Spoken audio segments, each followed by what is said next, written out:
Assalamualaikum warahmatullahi wabarakatuh. Perkenalkan, saya Lis Purwatiningsih SPD, calon guru penggerak Angkatan 8 Kota Tegal.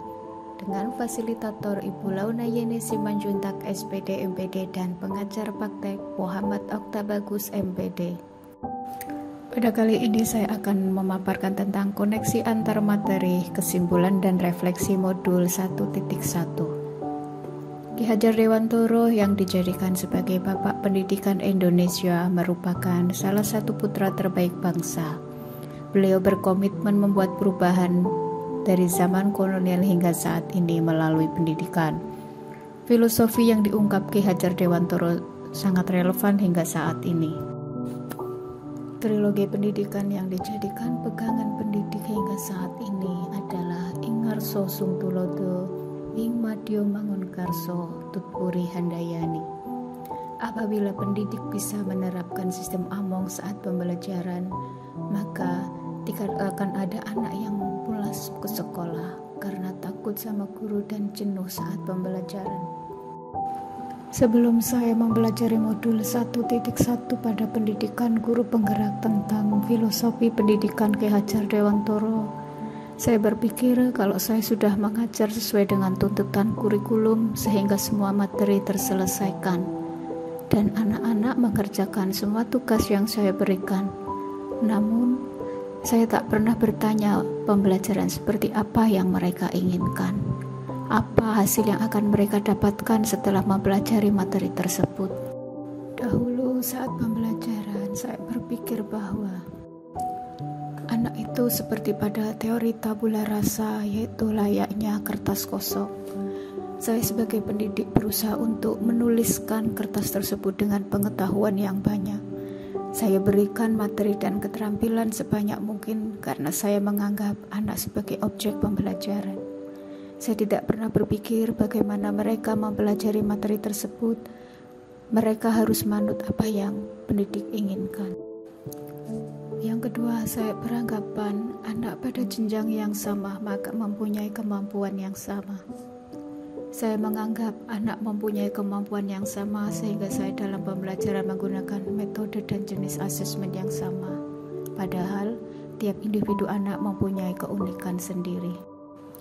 Yang ketiga, fokus utama saya di kelas adalah kelas yang tenang, tertib, semua memperhatikan guru dan memahami materi. Untuk membuat suasana kelas tenang, biasanya saya menyuruh anak harus terus duduk di tempat duduknya dan apabila ada yang melanggar maka akan kena sanksi. Anak akan manut kata guru ketika di kelas, padahal batin mereka berontak karena tidak sesuai dengan kodratnya. Setelah mempelajari modul 1.1 tentang filosofi pendidikan Ki Hajar Dewantoro, saya tersadar dan merasa bersalah bahwa selama ini saya mengajar belum tepat. Pembelajaran yang saya lakukan belum bermakna buat anak. Pikiran saya mulai terbuka bahwa saat pembelajaran seharusnya saya memandang bahwa 1. Anak bukan seperti pada teori tabula rasa. Saat pembelajaran, anak layaknya kertas yang sudah terisi tulisan yang samar-samar. Tugas pendidik adalah menebalkan tulisan yang samar-samar dan sedapat mungkin membuang tulisan yang negatif. Anak harus belajar sesuai kodrat. Pendidik tidak boleh arogan, memaksakan kehendaknya bahwa anak harus menuruti kemauan gurunya.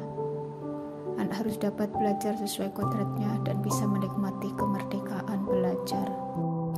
2. Pandangan saya terhadap anak berubah bahwa setiap anak mempunyai keunikan. Setiap anak diciptakan sebagai individu yang unik. Setiap anak mempunyai sifat, watak, perilaku, dan kemampuan yang berbeda-beda.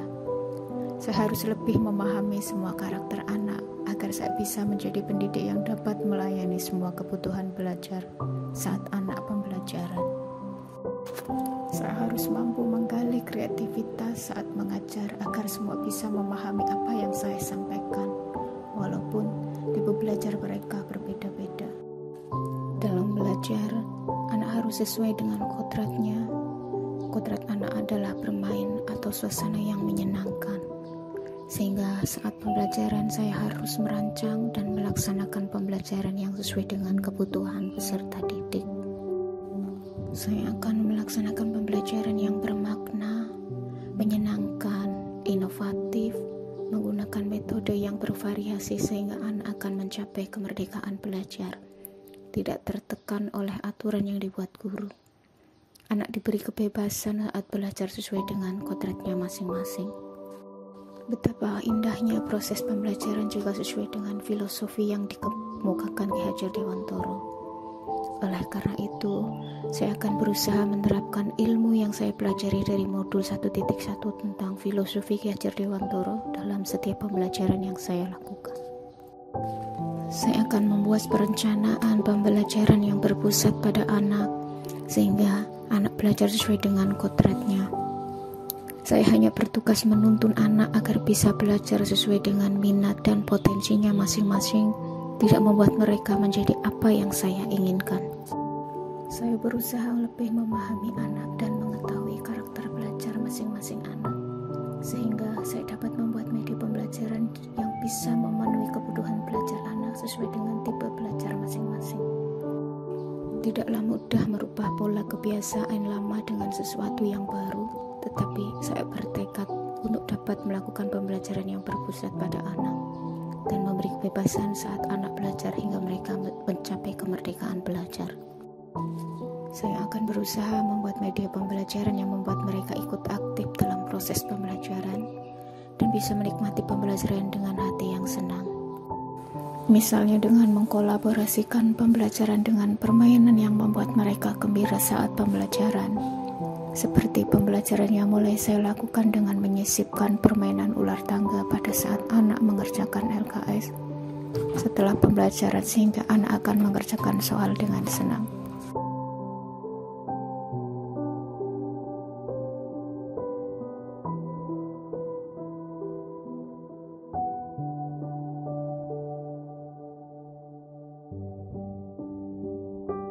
Beginilah pembelajaran setelah saya menerapkan pemikiran Ki Hajar Dewantoro.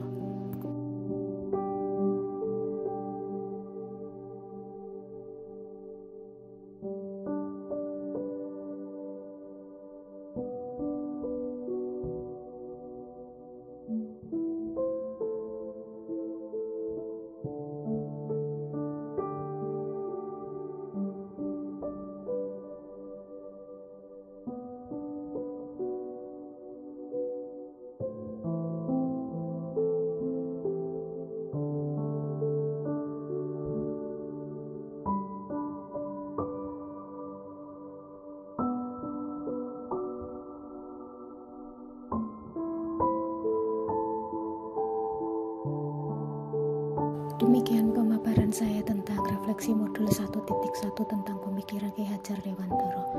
Salam guru penggerak, tergerak, bergerak, dan menggerakkan.